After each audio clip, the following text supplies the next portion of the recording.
Donc c'est toujours Android 269. Pouvez-vous nous expliquer l'histoire du Sahara dit occidental pour comprendre le conflit actuel? Alors j'ai publié un dossier sur le sujet, mais pour faire court, la question du Sahara occidental Sahara marocain est une question, est un problème qui est né durant la décolonisation. Parce qu'en fait, si vous regardez une carte du Maroc, une évolution historique de la carte du Maroc, même si vous remontez à l'Antiquité, au royaume de Maurétanie, à ne pas confondre avec la Mauritanie qui était le royaume des morts, eh bien, si vous regardez sur une carte, vous verrez que ces frontières de la Mauritanie correspondent à peu près au Maroc actuel. Puis, quand le royaume du Maroc, tel qu'il existe aujourd'hui, a été fondé par les Idrissides, puis avec les différentes dynasties qui se sont succédées, Al-Mourabitoun, Al-Mouahidoun, donc les Almoravides, les Almohades, et les autres dynasties saadiens, etc. Là encore, si vous prenez la carte, vous verrez que le Sahara est intégré au territoire marocain, d'autant plus que plusieurs des dynasties qui ont régné sur le Maroc sont issues du Sahara. Elles sortent du Sahara, elles conquièrent, elles ne conquièrent pas le Maroc parce qu'elles sont marocaines, mais elles sortent du Sahara, elles prennent le pouvoir. Voilà, elles font la conquête du pouvoir. Et le Maroc a été un empire qui s'est étalé donc dans l'Afrique subsaharienne jusqu'à Tombouctou, occupant tout le Maghreb et bien sûr, comme vous le savez, une grande partie de l'Espagne. Mais en tout cas, le Sahara a toujours été un territoire marocain, d'autant plus que, même sur le plan ethnique, l'ethnie, la fameuse ethnie Sanhaja du Sahara s'est répandue dans tout le Maroc et a créé des liens familiaux avec toutes les autres composantes du Maroc. Moi-même, mes ancêtres, moi je suis d'Agadir, donc du sud du Maroc. Agadir n'est pas dans le Sahara, pour ceux qui ne connaissent pas le Maroc, mais ma famille, les Hindis, viennent du Sahara. Ils se sont installés à Agadir il y a à peu près 2 siècles. Voilà. Donc c'est pas quelque chose d'extraordinaire. Ils sont pas venus d'un autre pays. En fait, ils sont venus du Sahara, une région marocaine, ils se sont installés dans une autre région marocaine, Agadir. Donc pour les Marocains, ça ne fait pas de doute. Mais le problème qui s'est posé durant la décolonisation, c'est que, ce qu'il faut savoir, c'est que le Maroc en fait a été colonisé par 2 puissances étrangères, l'Espagne et la France. Et pour ce qui est plus précisément du Sahara, le Maroc l'a perdu en 1860 au profit de l'Espagne, suite à une guerre. En fait, le Maroc a combattu et la France et l'Espagne. Au terme de cette défaite, eh bien, le Maroc a dû payer un tribut aux conquérants, et d'ailleurs a dû s'endetter auprès de l'Angleterre pour payer ce tribut. Et en plus du tribut, il y a eu un dépeçage du Maroc, dont le Sahara. Donc l'Espagne s'est approprié le Sahara. Il y a un document d'ailleurs que je cite dans mon dossier, qui est sur strategica.fr. Le dossier s'appelle le Maroc, l'Occident et Israël, où je donne les références de ce document datant de 1860. Donc le Sahara occidental est marocain. Je veux dire, c'est démontré historiquement, juridiquement, etc. Bref, ce qui s'est passé, le problème qu'il y a eu, c'est que quand le processus de décolonisation a commencé, eh bien, on a dit au Maroc un peu ce qu'on a dit aux Chinois par rapport à Taïwan. Oui, cette terre a été colonisée par l'Espagne. L'Espagne doit décoloniser, doit se retirer, mais on ne sait pas à qui appartient ce territoire. Alors que, historiquement, on sait qu'il a appartenu au Maroc. Et donc, on a commencé à poser un certain nombre de problèmes au Maroc On a utilisé ça comme levier. Puis a été créé le Polisario. L'Espagne a contribué à la création du Polisario, l'Algérie a pris le relais, et on a alimenté un conflit artificiel contre le Maroc en utilisant cette entité, le Polisario,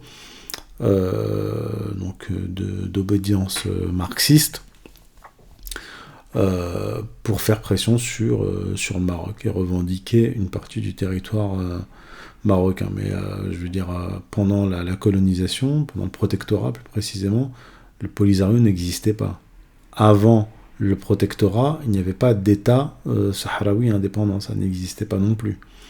Donc on ne sait pas d'où sort cette histoire d'indépendance du Sahara. Je veux dire, quand on décolonise, on rend à la nation qu'on a colonisée son territoire. Quand on décolonise, on ne découpe pas la nation qu'on a colonisée, normalement. C'est pas comme ça que ça se passe. C'est je t'ai colonisé, je te rends ton territoire. C'est pas je t'ai colonisé, je pars, mais je crée une nouvelle entité sécessionniste sur ton territoire. C'est pas difficile à comprendre. Tout le monde le comprend très bien. Bref, je pourrais aller plus loin dans le détail, mais je vous renvoie à mon dossier sur le sujet. Alors,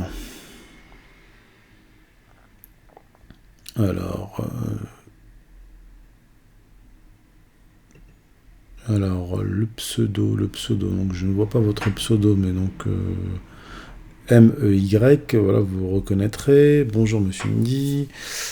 Je suis avec intérêt vos travaux sur l'histoire et la géopolitique du monde musulman. J'aimerais vous poser 3 questions en lien avec vos analyses. Quelles erreurs historiques ont conduit le monde musulman à la situation actuelle et comment, selon vous, peut-on en tirer des leçons ? C'est très très difficile. C'est très difficile de répondre à cette question parce que, tout d'abord, le monde musulman n'a pas été un en 1400 ans. Je veux dire, depuis les califes bien guidés jusqu'à la fin de l'abolition du califat en 1924, il n'y a pas eu une seule et unique entité qui s'appelle État musulman, ou un seul calife, ou un seul califat qui a réuni toutes les terres musulmanes sous une seule autorité politico-religieuse. Il y a eu des émirats, il y a eu des royaumes, il y a eu des empires qui se sont opposés, des empires musulmans opposés à des royaumes musulmans, opposés à des émirats, etc., etc. Donc on ne peut pas dire qu'il y a une erreur ou des erreurs ou des décisions qui ont été prises ponctuellement par le chef de tous les musulmans qui ont conduit à la situation actuelle. C'est multifactoriel.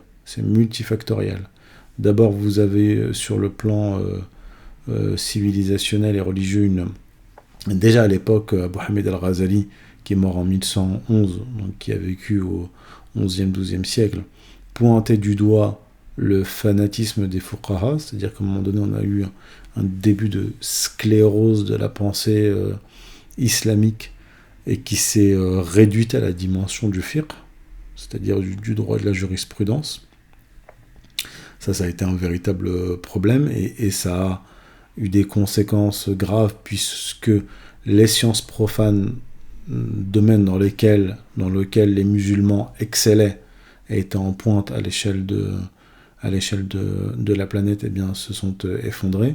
Je veux dire, les musulmans ont eu des grands mathématiciens, des grands astronomes, des grands médecins qui ont posé les canons de la médecine moderne, comme Ibn Sina, enfin bref, dans tous les domaines, même la géologie, etc. Bref, et ces domaines-là se sont peu à peu effondrés.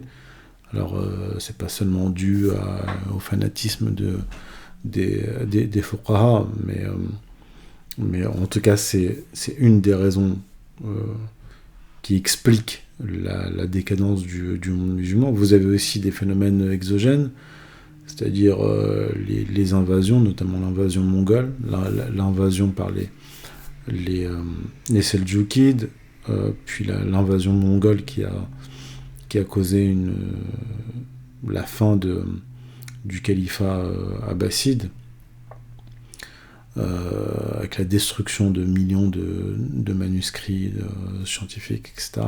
Bref. Et puis l'Empire ottoman a pris le leadership du monde musulman, et l'Empire ottoman lui-même a décliné et jusqu'à connaître sa crise politique au XIXe siècle et s'est effondré. Donc c'est vraiment difficile de poser un diagnostic là dans une vidéo. Ça demanderait en fait des années de travail de spécialistes pour essayer de faire un diagnostic global. Mais ça se résume pas à des décisions en fait, ce sont des processus. C'est comme si on posait la question de la décadence de l'Empire romain.